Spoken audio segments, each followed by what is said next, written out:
Yeah, that was crazy. Rick Ross said you wasn't with me shooting in the gym. What? Yeah, yeah, and we were like, we gave him like an ultimatum. We gave him like three chances. It was like a three strikes you're out kind of thing. But we didn't come at them like kind of negative like that. We just said, yo, if y'all don't come to practice, we're gonna have to do this by ourselves. And it was like, yo, this is the third time we told them. And they were like, yeah, we come in, don't worry about it. And they never showed up. And so we said, you know what? Forget it. Just keep it at us three. And we joined the rap contest and we won. And that was it. We won the recording contract, was the first place prize. And we won the recording contract. Yo, what your parents say when you said, man, I'm trying to do this music thing? I gotta know, what was your influences, your mentors? What was your circle saying to you? A lot of people knew us as being on the block as the rappers. Is there anything better than a trip getting ready? Nope. For a long journey where our podcast released a new epi, searching for a fade fiend, new fixation. Giving this a subscribe is the same sensation. Started with the day ones, they gave us fuel to support the season. Could have been anywhere in the world, but you're here for a reason. Notification bells, tap some friends, all to let you know. Check your Bluetooth, connect, talking wisdom I know. Welcome in, everyone. Episode 186. Cool to have boys that are fat with our guest, Kool Rock-Ski from the Fat Boys. Yo, Kool Rock. Fat Boys. Come on, man. This is amazing. What's up? What's going on? I'm a fan out for a little bit. Right. But we got to get to the business. I got to know just one quick little fan tidbit. Right. What does your family attribute to you? Like, do they introduce you as, yo, this is my cousin? Or they like, yo, that's my cousin from the Fat Boys? Like, what it's just family do? It's the same as just growing up. This is my brother. That kind of stuff. Yeah. Oh, okay. Yeah, they don't do that stuff. They're cool with it. Yeah. They're calm and collected. Yeah, they never told anybody, yo, you know who this is. They never did that. Oh. Yeah. Now, what about that though? Are you what type of celebrity are you? Are you a little more laid back because you've been famous for a long time, or you want your flowers? I mean, you. I mixed in with the crowd. I'm a civilian. You know what I'm saying? And Yeah. I'm proud to be one now. You know what I'm saying? Like, you go through the rigors of fame for a little while, Yeah. and then some people can fall back off of it and just live a normal life, but some people want to stay relevant and still be out there. Yeah. I always say to myself, when it's just me thinking, when you're trying to stay relevant and pretty much stay out there, you start doing things that you don't want to do, but you're doing it because of the money. Yeah. Everybody got to pay bills, but you start ridiculing yourself and sometimes destroying your legacy. Yeah. By going on different podcasts or different shows, not even podcasts, different TV shows, and just doing stuff that you wouldn't normally do. Right. But you're trying to stay relevant. So I'm one of those guys who don't care about being relevant. It's like, you had your time in the sun, you dealt with it, you moved on with life, Yeah. Yo, But I mean, your music is still out there. Your music is still out there. You don't have, you know what I'm saying? You don't have to do certain things to keep acting. Some people just acting the fool after a while. So you don't have to do that because your music is still out there. Man, we gonna get to the music. I want to start with the movies, though. I want to start there. All right. Of all of them, where do people come up to you the most? When y'all brought y'all's own Disorderlies, when y'all did y'all's own thing, or Crush Group? Like, where does everybody start? Oh, Crush Group. Everybody goes to the all-you-can-eat scene. Crush Group. That's their thing. That's what got us the 3-picture movie deal, was the all-you-can-eat scene. So pretty much everybody, that's like the most outstanding scene in the movie Crush Group, besides LL busting in the door and rapping for Jay and Jekyll and Hyde. All You Can Eat is the scene that everybody remembers. So when the movie came out, that's all everybody talked about. All the fans would run up. That's all they talked about. Yo, I want to get back to before the fame. Yo, who were you? And then like high school, how would your friends have described you? Quiet, quiet, um, quiet. I had like a few friends. I didn't have and it turned that way when I became quote unquote famous.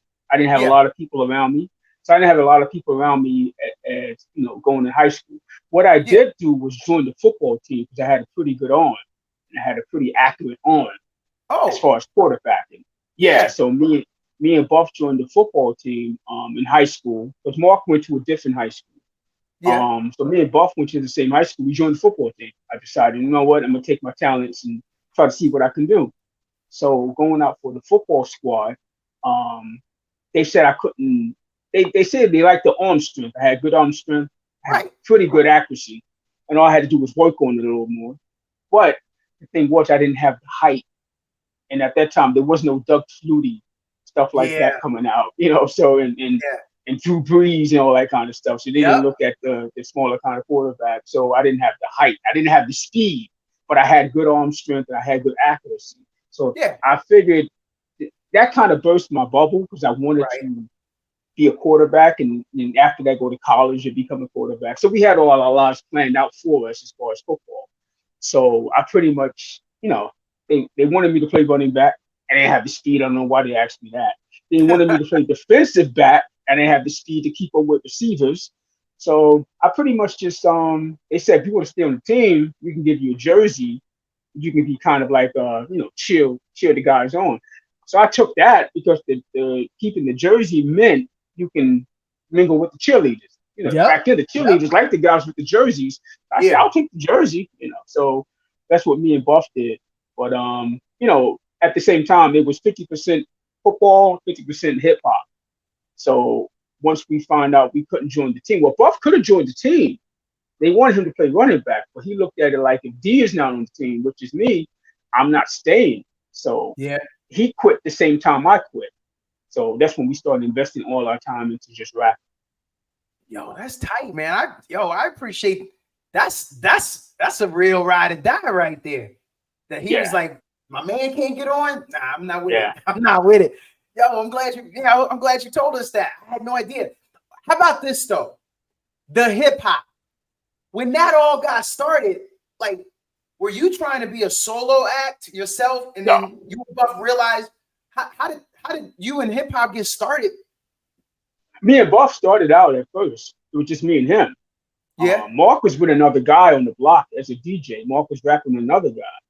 But right. the guy Mark was rapping with, or the guy who was DJing for Mark, he was into what we call freestyle music. Like Right. the freestyle music that came out like in the 80s. He was into Yes. that.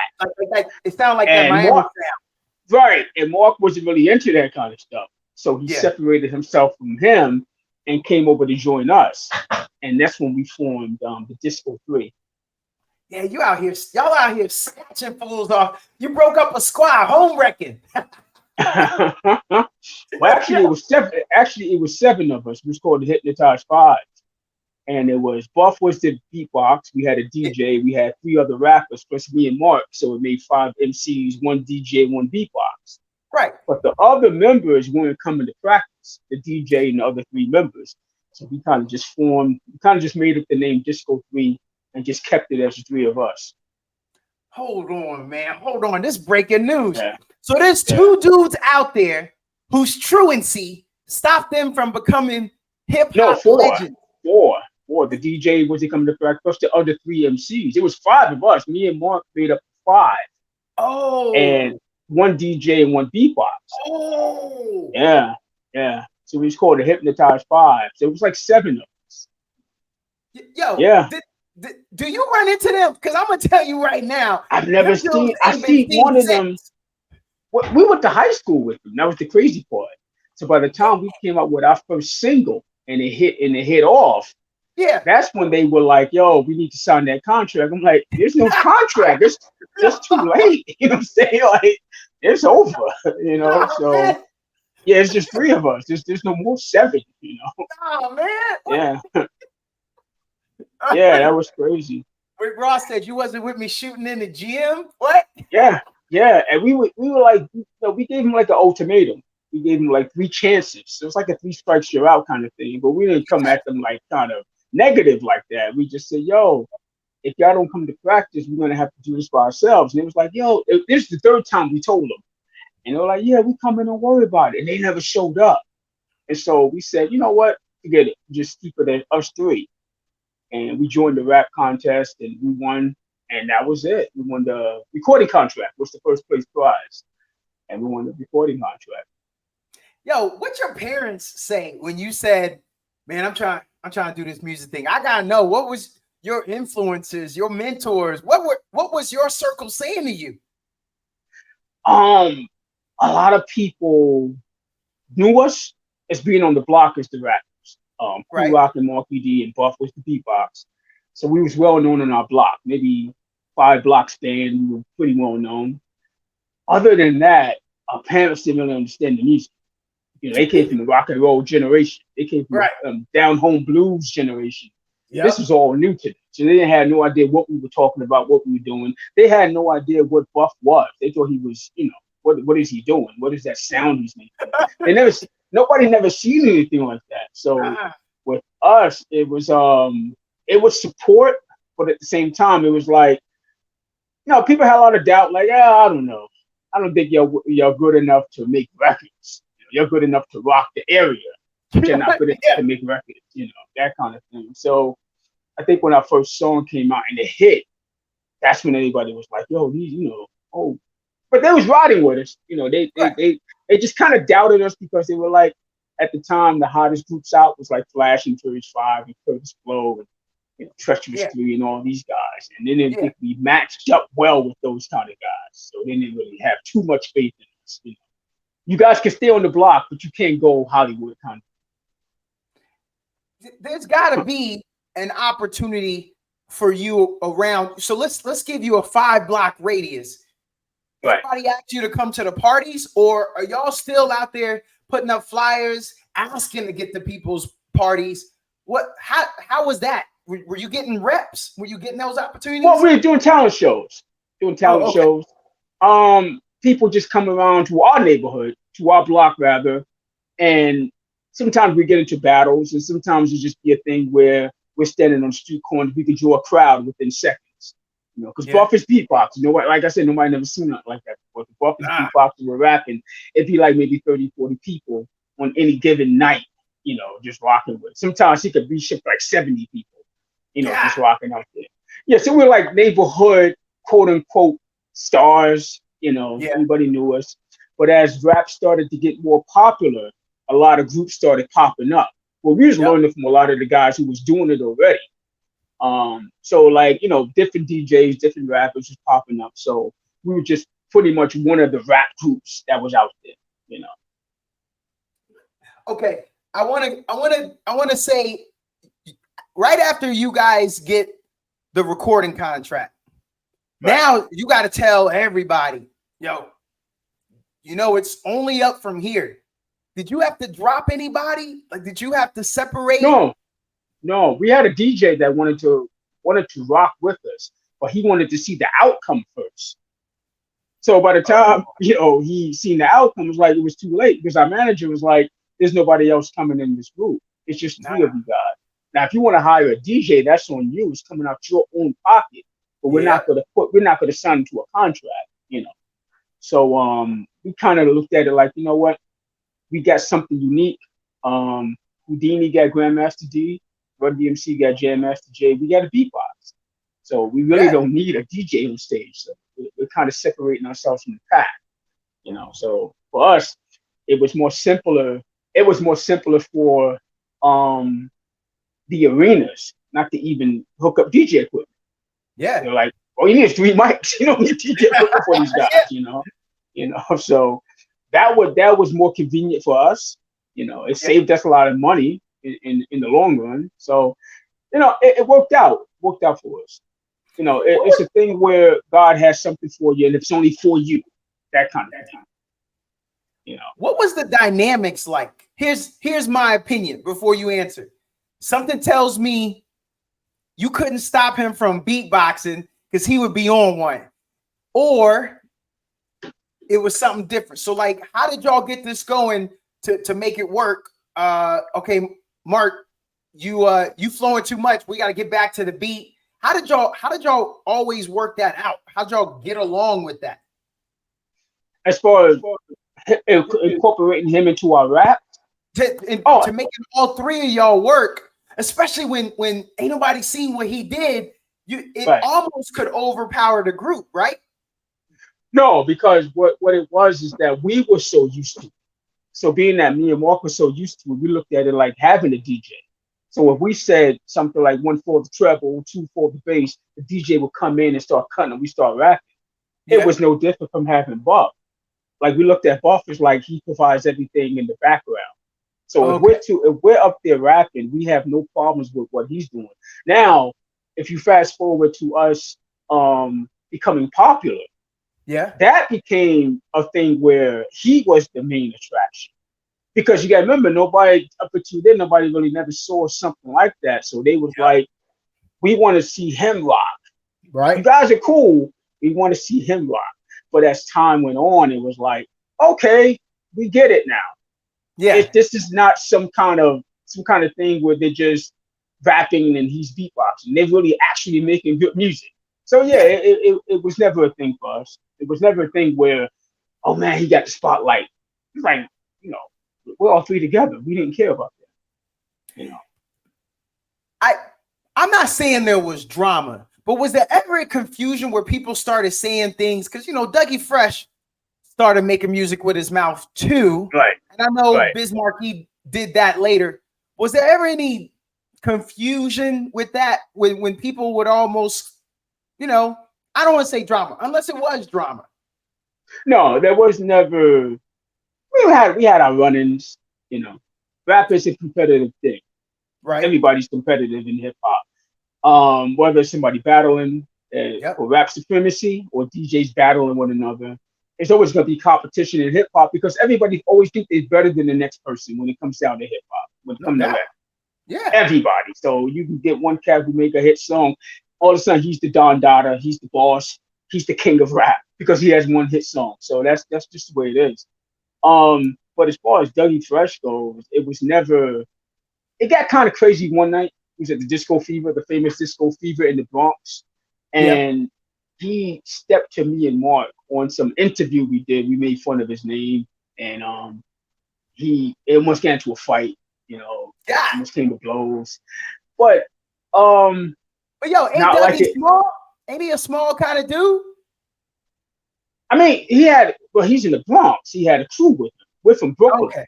All So we right. didn't have a Okay. lot of people with him. So it's easy to talk crap when you got the whole borough behind you. Oh, no doubt. No doubt. So yeah, so we only had like two or three people with us. We can't just that was just the people in the block. So Yeah. um so it never got to a point where it is today where you get these maniacs. If you say the wrong word on wax, you can either get beat down or killed. Yeah. Back then everybody just kept it on wax. It was Yeah. never about taking this thing to a whole nother crazy kind of killing level. You know what I'm saying? Like, but yeah. So we had our run-ins with him. But Buff and Dougie never had a run-in. They Okay. just respected one another's craft. So yeah, Buff was cool. Buff was like, anytime he wants to battle him, I'm down. But I'm not going to step to him. You know what I'm saying? Since you got your boys back, we know he had your back since the football team. Do people like to say who came first? Bismarck, Dougie, Yeah, Buff with the skills? yeah. Do you Everybody jump says into that. that fray? Yeah, I tell people all the time. Doug is from Harlem. We're from Brooklyn. So we didn't know who Doug was, and Doug didn't know who we were. So that kills it for anybody who wants to say who was first, because I never heard of Dougie Fresh until like maybe 1984. Oh, Yeah, I never even heard of yeah, it. And this is Beat Street. yeah, This is Beat Street when I first heard of it. So prior to that, we never even heard of Dougie Fresh. You understand what I'm saying? So yeah. by the time we came out, or by the time Buff started getting popular with beatboxing, people were running up to us and saying, "Yo, y'all know Doug? Y'all know Doug? Y'all know, like, you know, like the name was floating around, but we never met him. We never knew how he looked or anything like that. So when B Street came out, it was like, oh, that's the guy they're talking about. Yeah. Yeah. So, but who came first? We don't know because, like I said, we're from Brooklyn. He's from Harlem. We're from two different boroughs. So whatever he's doing out there has no bearing to what we're doing over here because we don't know. You know what I'm saying? Yeah. Yeah. So, I yeah. got a couple questions. All right. When you guys were performing, what was your favorite city to go to? What Oh, city? Detroit. Detroit. Wait, what? Off the bat, Detroit. Yeah. Detroit loved, I mean, Detroit loved us so much, man. Like, Detroit, I would say Detroit at the top, right? Atlanta Right. is second. Um, California was third. Um, Chicago was iffy. Chicago loved you. At the same time, it was like, yeah, it's, you know what I'm saying? It was like we Yeah. could do with you or do without you. But I would say Detroit, um, Miami loved us, Yeah. but Detroit just Yeah. they just embraced us. They just, Yo, they rolled out the red carpet, you know. I'm glad Yeah. I asked that, man. I would have never thought Detroit would have ranked so high. Oh And man, yo, yeah. Chi-Town always, first of all, they don't like being called the second city behind New York. So Right. it's always, I think they always side-eye New York and be like, yeah, man, but we got our own flavor, we got our own flow. They Yeah, were on we it. found that out. Right. We found that out with hip hop down in Chicago is way different from the way we did it up there. Yeah. So that's how they looked at it. Like, yeah, y'all doing hip hop, but we doing it too, and we might Yep. do it better than y'all. You know that kind of thing. Yeah. So Yeah. yeah. So I have no disrespect for Chicago. Just that they were tough, just like New York was tough. Yeah. You know. So their idea was like a so what, like a New York was like a so what. You know what I'm saying? So Yeah. yeah. And Yeah, and exactly. we You know got big what? We can boys do that. too. Right, exactly. You know, and Chicago's tough. You know what I'm saying? Chicago's a tough city. You know. What of all the places y'all went, where is the one place you wish y'all would have gone perform? Not just in America, maybe overseas. Where's the one place you wish y'all would Oh, have gone? Japan. So why didn't that work out? Why didn't you go? Never got a chance to get around there. Never got a chance to make that happen. To go over, Okay. or even I would say um Brazil. Yo. Yeah, Brazil. Brazil loves us. I look at my royalty statement sometimes and I see Brazil is really giving us love as far as, streaming our music. Yeah. And we were supposed to go to Brazil at one time. This is when we broke up from our management. And he killed the deal for us to go over there. Dang. And they wanted us to perform for like 2 days over there. Yeah. And yeah, he kind of killed the deal because he wasn't messing with us anymore. So it's kind of like a blackballing kind of thing. He was trying to blackball. So he Yeah. kind of killed that, you know. If you pop in there now and you ain't even go, man, could you just imagine if y'all could have done that? Set some stuff. Brazil, the thing about Brazil is that they love black music. They love black music over there. But they love they love the culture of black music and talking about that, like James Brown, Yeah. Aretha Franklin. And when it comes down to hip hop, they love Flash and Furious 5, Africa Bambaataa. They love that kind of like real down home hip hop, that kind of stuff. Yeah. So yeah, we would have fitted in well over there because they requested us for us to come over there, and but we just couldn't make it, or he didn't let us make it. Right. Okay. Where does your name come from? Kool Rock-Ski. It kind of derived from, I would say, it was really D-Ski at first. My name is David. Right. So it was really D-Ski at first. So it was a rapper on my block named Rock D. So with Rock D and my love for the rapper Kool I took those names. I took Kool Rock-Ski. So it's like the D ski. Oh, Yeah, I stopped using D ski, but I still use the ski, and I right. use the Kool from Kool D, and I use the Rock D, which is a rap on my blocks. I put Kool Rock-Ski. You know, that's where the And name came. did y'all help? I mean, so I know later on we had Prince Marky D. You know, we had a little bit of following, a little solo thing, but like, Right. did you participate in their names? Did they do some name changes also? Oh, Mark's name was Mellow Mark Ski. Mellow Mark Ski. Mark's Yeah. name was DJ Doc Nice. He changed it to the Human Bebop. Yeah, because Right. Buff is a Right. DJ. Yeah, Buff is a DJ, and his name was DJ Doc Nice. So Yo, that's still his though, man. DJ Doc Nice. I like that though. yeah, he Buff was when he had to DJ sometimes, we go to after parties at Right. clubs, and he'll get on the set, start DJing, and people was astonished. It was like, yo, he really DJs? I'm like, yeah, his name is DJ Doc Nice. He really DJs. So it was fun to watch Buff rock the turntables. Like back in the day at Yeah. practices, he'd rock the turntables because he didn't He had a always beatbox at practice. He'd rock the turntable. Dude, he had an alter ego. he was Yeah, he was yeah. he was Bruce Wayne and Batman. Yeah, and that's why he didn't want to DJ because he was like, "Yo, I'm the DJ. We don't need a DJ." All right, cool. Yo, I got this. Yeah, I got this exactly. Okay, what about the old heads? I mean the originals. How did they do? Because something tells me in my mind they Right. was like, man, y'all was like new wave, and Yeah, I would they say didn't they like didn't us too embrace the much. bebop, right? They didn't like us too much. They didn't like us. You know, here's the thing.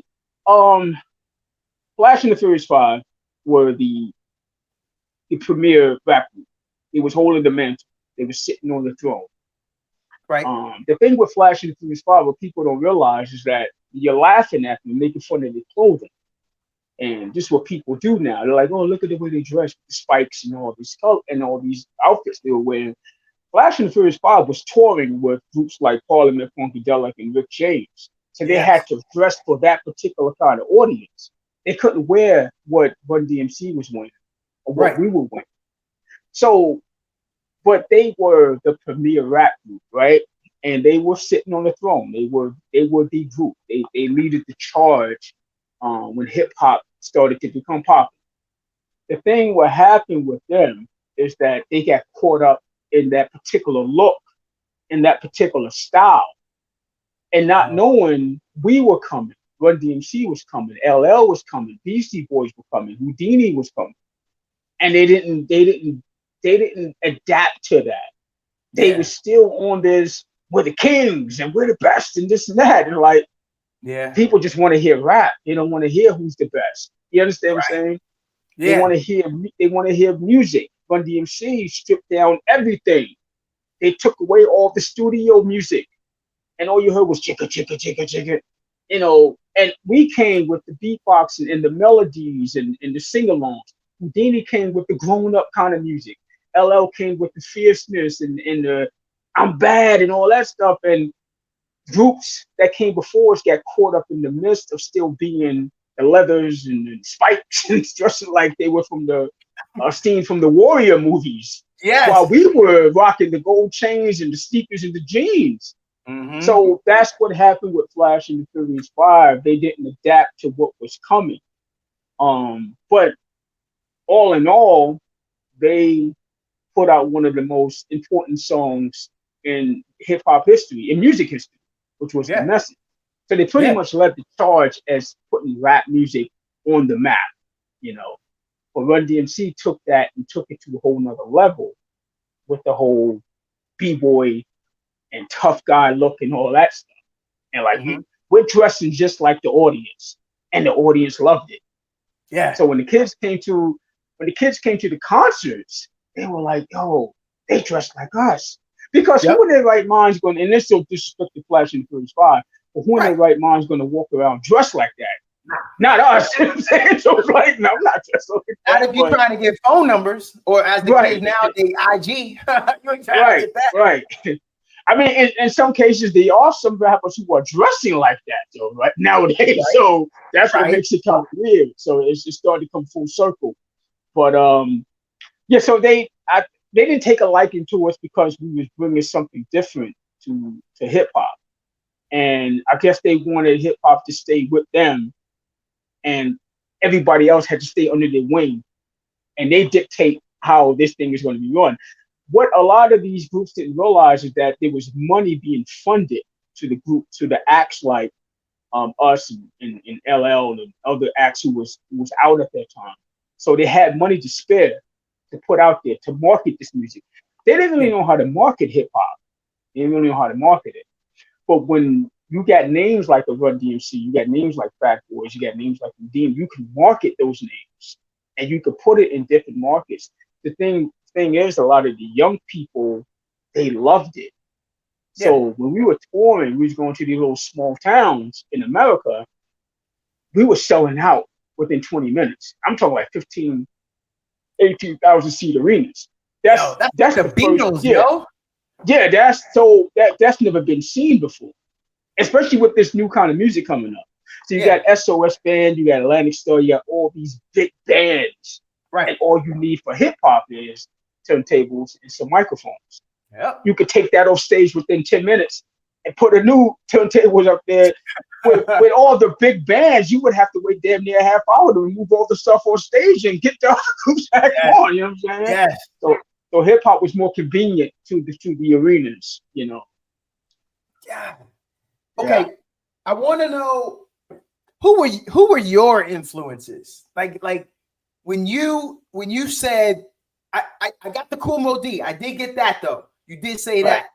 But like your influences, like at that time before you blew up, this is where you started. Yo, I'm listening to insert. What were your influences? Cold Crush 4. Cold Crush. Oh, Yeah. yeah. Fantastic Romantic. Um, I would say, of course, James Brown was the biggest influence. James Yeah. Brown is the epitome of what hip hop is. Yeah. Funky Yeah, drummer so- drumming. Yeah. So anything that derived around what we were trying to do, or how the culture was being presented or being pushed forward, Yeah. was our influence. You understand what I'm saying? So anytime somebody would even say an ABC rhyme on our block, because this is what was happening like in 77, 78, before even Rapper's Delight came out. Right. So it was something in the air already. Yeah. Disco was fading out. Disco wasn't our thing. That was like our brothers and sisters thing. Disco wasn't our thing. We knew there was something out there for us, Right. and it was rap music. So anytime somebody would say, hey, did a diddle, the freaks in the middle, the cow jumped over the moon, we looked at him like, yo, we didn't call it rapping, we call it rhyming. He's rhyming, So we were intrigued by the older guys who was just doing it just to have fun with it. What they didn't know that we was taking this serious, like, yo, you know what I'm saying? Because like I said, we knew it was something in the air. So by the time Sugar Hill Gang came out with Rapper's Delight, it was like, yo, but we learned that song in less than 2 days. Oh, I bet. So yeah, it was a quick learning song. So we were like, so once we learned it, it was like, okay, what's next? What else you got? Yep. So that's when we heard The Message. We heard Planet Rock. We heard Flash and Furious 5. We heard The Crash Crew. We heard Treacherous 3. So it was just so many cats doing it, but they wasn't from. Well, we had Jimmy Spicer Super Rhymes, who was from our neighborhood. He lived in East New York. But we needed that big splash to say, yo, this is how we doing it, coming from our perspective as far as the way we dress, the way we act, the way we walk, the way we talk. So when Sucker MCs came out, I was like, yo, that's it. Yeah. That's what we're looking for. You know what I'm saying? Yeah. So they were like, that's what we're talking about. That's when we started stepping our game up once we heard Sucker MCs. So like, so that was the biggest influence for us as far as hearing that song and like, yo, now it's time to move forward. Mm-hmm. Yeah. What about nowadays? What are you listening to now? What's on your satellite radio? Last time you was in the car, what you listening to? Listen, I'll be honest with you, man. I'm still listening to old school. I Oh, still listen to classic hip hop. I did like the Kendrick joint when he went at Drake. oh, It just got back to the lyrics. It got back to the fun part of it. It didn't get in it. We didn't have to do all that killing. And when I see you, it's on site BS. yeah, It was yeah, just killing you with straight lyrics. They're not yeah, like us. So you hearing songs like that, you're like, okay, we're getting yeah, back to some lyrical stuff. yeah. But it's like it to be honest with you, it's really I put up a post like about this on Facebook like maybe 2 weeks ago when I said this generation of music is not for us, but it's cool. It's cool. We don't have to rock with it. Yeah. It's still rap music. And one thing I always say about rap music and rap artists is that if you're doing this, we're all in the same fraternity. Yeah. So I would never diss another rapper because we're in this. Whether he knows me or not, whether I know him or not, we still know what it takes to put a hit record out. So Yeah. for the people outside looking in that might say, "Oh, that's corny," I'm like, yeah, but you don't realize what it takes to put this pen to paper and put this kind of stuff out. It may Yeah. sound corny to you, but to a person who's been there before, this ain't easy. First of all, you gotta have money to back this stuff. You know, Oh, no it's doubt. gotta be financially backed. Second Yeah. of all, this is creativity. You know, so because you're so used to hearing something from back in the day from us and other rap groups or Yeah. solo rappers, you're downing what's happening now. I don't down it because I know what it takes to get this stuff out. Yo. It takes a lot. This is not easy. For every 1,000 rappers that come out every second of the day, there's only gonna be one or two that's gonna be picked to Yep. take this thing to another level. Yeah. Other than that, everybody else is just rapping for the hell of it. It's only one or two that's gonna be picked out to say, "Hey, you're the star. You're the next star." You know what I'm saying? Like Yeah. that's what people don't get. Yeah. I'm very curious on. I got this one question. I want to get to it, but I had two more. I had two more about it. Yep. You said that you're a civilian now, so you don't lead with it. If people don't, obviously you've had a body composition change, but so you don't lead with it.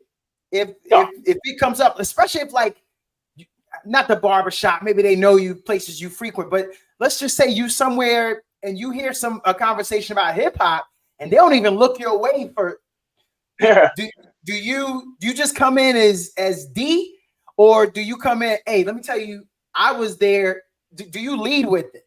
Bro, I had so many instances like this, and some of Uh-huh. them I feel bad about because I'm the kind of person that I never liked really being, and I'm not saying to be disrespectful to the fans. I just never liked being bothered.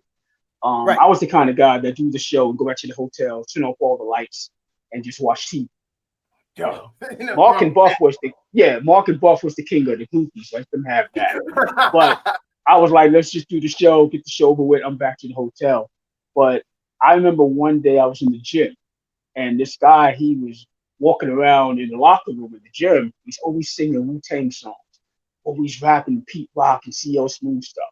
One day he comes to me, he goes, "Hey, youngster, what you know about the Fresh Festival?" Mind you, this is only like 2, 3 years ago. Yo. I'm a grown man. I'm like, youngster? Yo. And he goes, "Yo, youngster, what you know about the Fresh Festival?"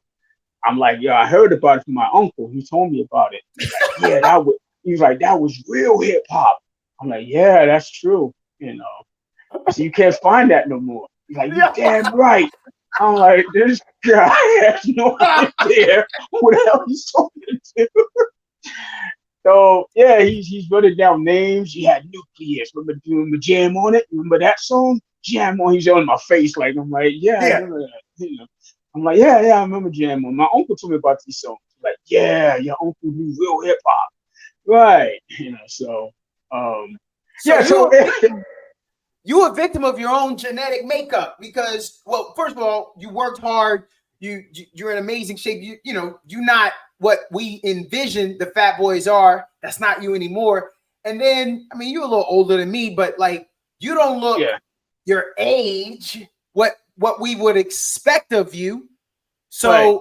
you're a victim of that to this point because you don't look like, I guess, what we It's a all. beautiful thing. It's a beautiful thing for me. Yeah. I'm not slight. I'm not. The fame that we had, the popularity that we had, it was a gift from God. Yeah. So it was like I'm gonna take. The reason why there wasn't seven of us, because God said I'm not taking them with you on this journey. It's only three of you. You know what I'm saying? So Yeah. um, it's a gift from God. So I tell anybody this all the time. You gotta use your gift.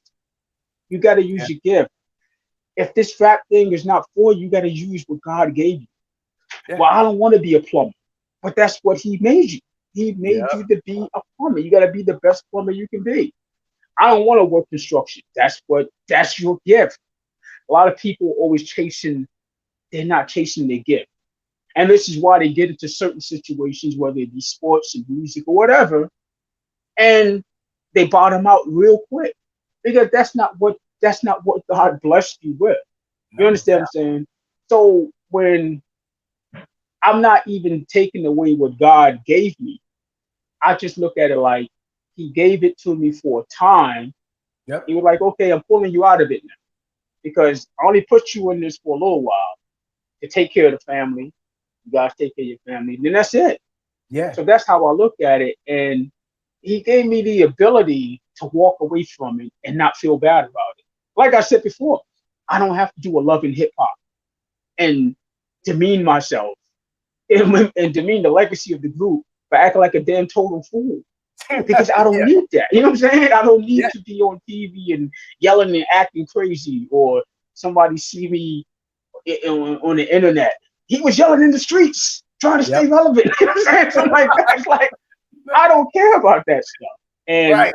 so I could connect with people more easily. I can go to a function and sit down with somebody and talk sports without them saying, yo, you know who you are? They just look at me like they just talking to a guy just talking about sports. Yeah. Some people can't do that. They don't want to do that, you know. And that's the sad part because if you got somebody around you that you think that can take this to a next level for themselves, they want to live out their dreams. Why not try to use what you got to hook them up and get them in certain areas of the music industry? Why hold on to this crap yourself all the time? You know, Yeah. you still got No, guys you're right. in their mid-50s walking around with tons of jewelry. Dude, what are you doing? Like, it's over. You know? You still wearing this stuff. You know what I'm saying? And so I kind of laugh at this sometimes. I'm like, dude, you wearing all this jewelry. Where are you going with all this crap around your neck? You know what I'm saying? Kool Rock, you're not even gonna believe this. I was gonna get to that. That was the very next question. The very next Right. question is, who got their chain first? So you talking about the old heads still rocking it. But yo, who went and got the fat dookie chain first out of y'all three? Out of us three? Oh, it was me. It was me. Oh, you beat I got everybody everything first. to it? I got the Dapper Dan first. I got the chain first. I got Mark. He got the car first. He went up with the car first. What did he buy? Um, What did he get? he bought a Cadillac. He bought a white Eldorado. I wish he would have kept that car because that would have been a collector's item by No now. doubt. Yeah. And he bought we were driving grown men cars at 17 and 16 years old. Cadillac. Yep. Instead of going to get BMWs and Mercedes, we buying Cadillacs. Yep.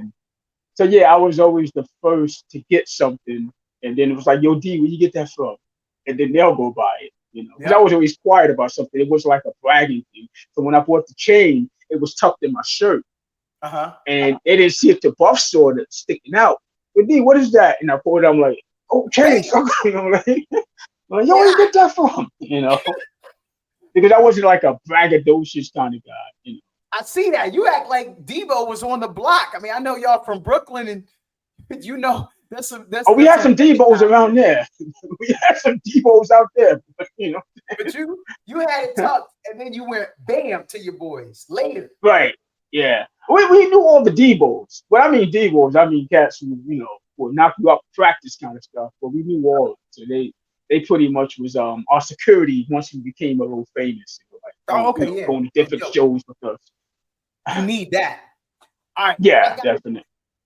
I got to do this. I know the listeners, the viewers, they want it. I told you this was going to be all nice. I got to hit you with at least one hard one, man. I believe it's hard. Right. Yo, Kool Rock, you got to tell me your top 5 dead or alive, man. Especially since you from I gotta know. I hate the rap thing, to be honest with you. I know they going to want it, man. I had to ask. Yeah, because you know why? Because it's like everybody, even Vanilla Ice, brought something different to the table. Yep. You understand what I'm saying? Yeah. So it's like you can't say and to talk about Vanilla Ice and MC Hammer, and which people always make fun of or overlook. You gotta realize these guys so diamond. They went diamond. They were the first rappers to go diamond. They took the whole high selling rap thing to a different kind of level. When rappers were still only going gold and platinum, these guys are selling 10 million records, rocking stadiums of like 50, 60,000 people. Yeah. So no matter what you want to say about them, they brought that to the table. Okay. So to say a top 5, you can't really give a top 5 because everybody brought something different to the table. You know? I agree. So then let me give you, and I never really offered this. Nobody asked me my top 5 dead or alive. Let me give you 5 that aren't of the normal and just get your opinions and or vibes. Yeah, I'll do that. How about this? DJ Quick. DJ Quick, rapper and producer. Yeah, Quick was I say this about Quick. He made one of the most vulgar diss songs in the history of hip hop when he went at MCA. And you know, some of the stuff he was saying on that song, I'm like, dude, what are you saying? But as far as when I first heard of Quick, I had bought the tape. This is when they still had tapes. Yeah. And I bought the tape out of a store called Sam Goody, and I let Buff hear it. I'm like, yo, you gotta hear this, man. And that's when he went to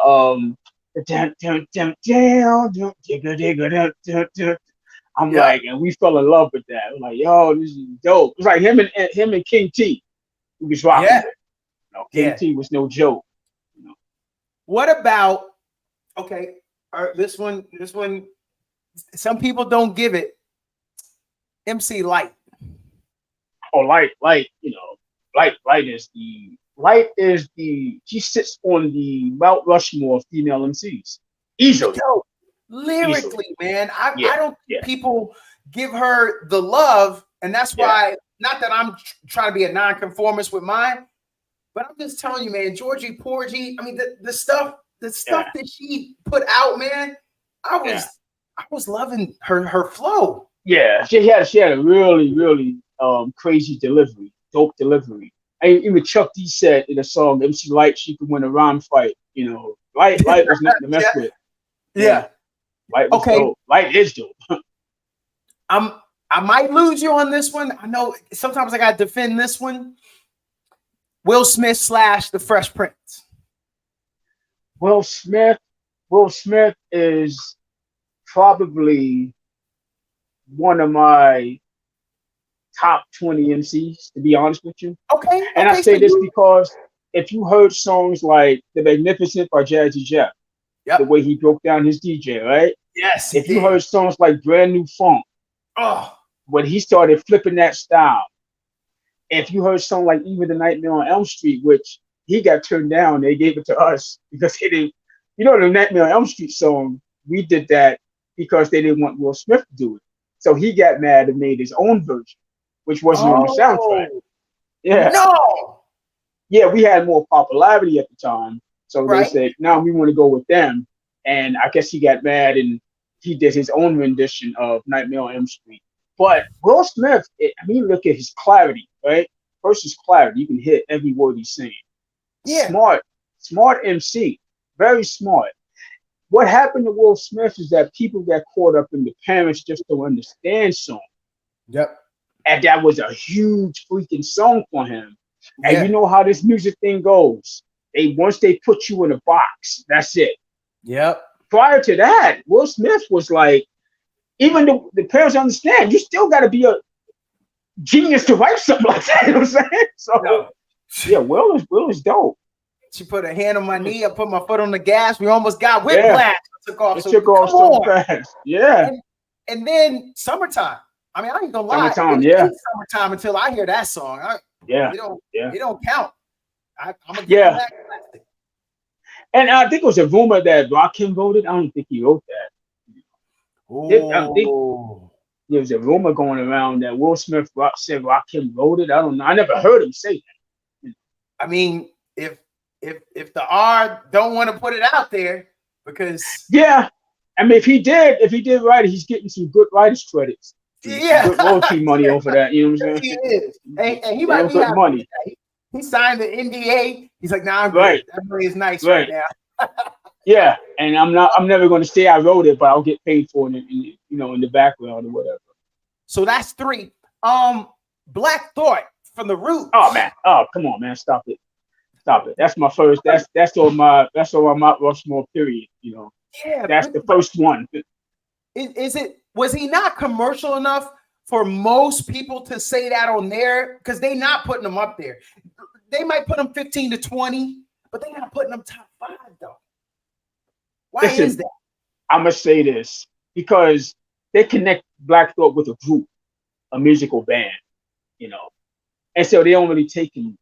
I wouldn't say take him seriously, but they don't take him like Black Thought ain't rapper like Jadakiss. He ain't rapper like Jay-Z. Right. He ain't rapper Right. like the gunplay or flipping drugs, all that stuff like that. Right. I tell you this much though, and if I said this on a podium with just a hip hop podium, people will probably either boo me or they'll clap or applaud. But in my opinion, this is just my sole opinion. Yeah. I think Black Thought is the best rapper I've ever heard. Hey. Is the best rapper I've ever heard. And I know Rakim, I know Big Daddy Kane, Yeah. I know, but this dude, his breath control alone is freaking ridiculous. Yeah, man. That motherfucker could rap. You know what I'm saying? Like, that motherfucker could rap. You know what I'm saying? And it's I don't say that about. I say yeah, Rakim could rap, L could rap, Nas could rap, but that motherfucker there, Black Thought, that dude ain't nothing to mess with. Yeah, that motherfucker could rap. You know what I'm saying?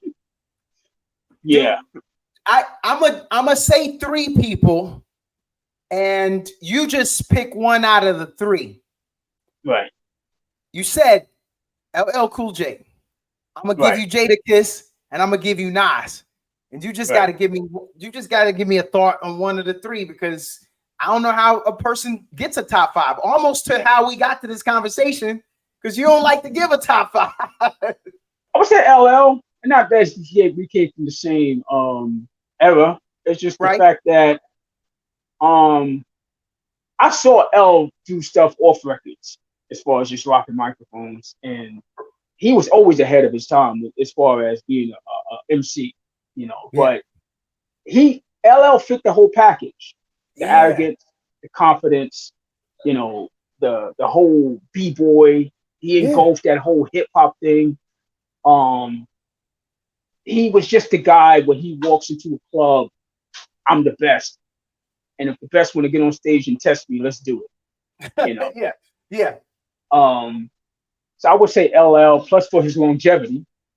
Dude been out since what, 1985, the start of 1985 to 2020. He just put out a song with Rick Ross and Fat Joe. That's pretty good. Yeah. But L is definitely he's definitely worthy of being one of the best ever. We've been flowing. This has been great. I want to know, what was your reaction when that West Coast sound came out with Snoop Dogg? I know you was already on some DJ Quick, so I appreciate you didn't get caught up in the East Coast, West Coast. Right. Like you said, there was rappers in Detroit and Chicago, but when Snoop hit, what was your reaction? When we first heard Deep Cover, Oh yeah. Deep Cover came up before G Thing. So we first heard Deep Cover. It's just New York. This is New York talking. But New York they loved it. They loved it. creep with me as I go through the hood. Come on, Maniac, come on. lunatic, home Snoop Eastwood. So Eastwood. it was Come different. on, man. It was mad different. Yeah. And Yeah. just hearing when he did the whole G thing, one, two, bring it to the folk. That style, nobody never Greatest spoke that. countdown ever. Yeah, yeah. And the thing is, his rhymes are so simple, but it's the way he attacked it. You know what I'm Yes. saying? He's just like Notorious B.I.G. Simple rhymes, but it's the way they deliver it. So it's the same with Snoop. He just had just the most simple ABC rhymes. There's nothing intricate or deep about his rhymes, but it's Yeah. the way he delivered them, the way he Yo, flowed with it. You know, I mean, he's straight, no chaser. He said, yeah, I'm gonna give you this. I ain't gotta take you all the way around. I ain't sugarcoating. This is where we right, at. right. He's definitely he definitely was in a class all by himself, especially Yeah. with the way he talked, the way he rapped, and all that stuff. So he was definitely yeah, he and New York loved him. East Coast loved Yes. him. Oh, Yeah, I was living mid-Atlantic when it came out down in Virginia. So I know how we was feeling it in the DC area. I used to live in Atlanta, and well, didn't nobody care where he was from. They right. was vibing. Yeah, He killed it. What was your reaction when Run DMC did Walk This Way with Aerosmith? oh man. Um, you was kind of on the fence about it. Like you were Right? like, ah. At the same time, you was like, because they gave it. That song was an old song Yep. from Aerosmith, like back in 73, 74, something like that. They made that song, and Run DMC made it famous, right? So Right. you're listening to the song and you're listening to the way Jay started, because Jay had those hard, Jam Master Jay had them hard scratches. Chicka, chicka, chicka, Yes. chicka. Then when he cut up the jam, you're like, oh, okay. So, Yep. you listen to the song and like you're vibing with it at the same time. It's like once MTV took a hold of it, Yeah. once MTV took it, because prior to that, MTV was playing our video, they were playing Houdini video, they played Run DMC video, but they were playing them at like 11 o'clock at night. Yes. Now, when Walk This Way came out, it was like, we need to start playing rap music in the daytime because they was getting so many requests for Walk Right. This Way. But yeah, it was a groundbreaking song for hip hop. And it kind of brought the mainstream all Yeah. the way into hip hop. Mainstream was already there a little bit. But once that Walk This Way came out, they were like, we need to get attached to this culture. And MTV made that possible for that to happen. Yeah, he did. Yeah. I look, Kool Rock. I appreciate you coming on. This was exciting, man. It was exciting as a fan. It was exciting as a podcast, as a person, just to have a conversation. It's great talking with you. I just kind of wanted to finish with two items. I wanted to know in your circle, the people that know Right. you now, how would they describe you? Know me now? Yeah. Probably. I get a lot of people, but they're not in my circle. They're just Facebook friends or IG followers, something like that. But people that know me, I think it's just a regular dude, just regular. People that Wow. follow me on Facebook, that interact with me, they still under this assumption like, I can't believe you're responding. It's like, we all humans. You know what I'm saying? Yeah. We all humans. If you guys are fans of the group, I appreciate you, acknowledging the group first, Right. because the group means everything to me. So if you're acknowledging the group, then that makes me even more closer to you as far as being on the internet. Not Right. personal, but everyone always says the same thing. Oh, you're too humble. Oh, you just, y'all gotta put yourselves in there. I'm like, I don't have to put myself in every category as far as rap this and rap that. Yeah, but y'all open the doors for this. I'm like, no, we cool with that. And I always tell people I only give accolades to the group because the other two weren't here. Because if they were here, I would tell them, nah, y'all got to do that. I'm not doing that crap. You get on the internet and do it. You know what I'm saying? I'm doing it now because these two maniacs are no longer here. But Right. if Bob and Mark was here, no, y'all get on the internet and do that. I'm not doing it, you know. So, speak for yourselves, you know what I'm saying? That kind of stuff. But Yeah. yeah, just laid back. Don't like the spotlight Right. at all, you know. So when I go to different functions, I don't ever sit in the VIP. I'm just like kind of play the back. Usually I'm looking for the exit just in case it pop off. I know where to run at, you know what I'm saying? So yeah, that's me. And then Yeah. lastly, if everybody wants to stay in contact, how can they find you? How can they keep up? You know, whenever you do a little reminiscing, you repost something. How can they Right. social media? Like how do you Well, I want got people? the IG page on Kool Rock-Ski IG. I got the legendary. I got two pages: legendary Fat Boy Kool Rock-Ski on IG, and I got the Kool Rock-Ski page on IG. Then I got the Damon Kool Rock Wembley on Facebook. So I'm on Facebook a lot. Like I tell people a lot, you know, especially guys my age. I'm like, we don't do Snapchat. That's for kids. TikTok Yeah. is really for kids. Do Facebook. So I tell a lot of the older rappers, if you want to get your point across, do Facebook Yeah. because you have more 40 and over crowd over there. Yep. Snapchat, you're gonna get kids gonna disrespect you because they don't know who the hell you are. they see your profile, be like, this old man on Snapchat, you know. And might report your ass, you know what I'm saying? No doubt. So yeah, just go through Facebook or go through IG. IG was a thing for kids at one point. Now they left IG. You don't see young people on IG like that no more. They left that. You know, they go to TikTok now. But Yeah. Facebook and IG, you know, it's the way to go if you want to stay connected with people. Thanks again, Kool Rock, man. I loved it. That time flew. I like to leave a little meat on the bone. And if you're ever interested in coming back again, I would love it. I know Definitely. the viewers, the listeners, and I just know they're gonna want more. So thanks again for coming on with us today. Oh, no problem, bro. No problem. Anytime. Have a good one. All right, Bill.